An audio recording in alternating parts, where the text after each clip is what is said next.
আপনার এই ইসলামী ব্যাংকের কথা একটু বলতে চাচ্ছি, কারণ ইসলামী ব্যাংক থেকে অলরেডি এটা পত্রিকা এসেছে এবং টিভিতে এসেছে, একদিনে 700+ কোটি টাকা ওঠানো হয়েছে মাননীয় স্পিকার।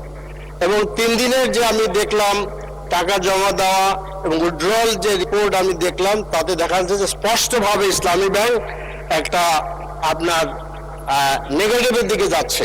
এবং আশ্চর্যের ব্যাপার হলো এটা যে বাংলাদেশের শুধুমাত্র সবগুলো প্রাইভেট ইসলামী ব্যাংকে লুটপাট করা হয়েছে। সে লুটপাট করছে কে? এস আলম তার দোসররা। আজকে ব্যাংক রেজুলেশন 2006 সংশোধনের মাধ্যমে আমাদের মাননীয় অর্থমন্ত্রীর কথায় জানালা খুলে দেওয়া হয়েছে। মাননীয় স্পিকার, আমি দেখতে পাচ্ছি ওই জানালা দিয়ে সম্ভবত এস আলম এসে পড়বে।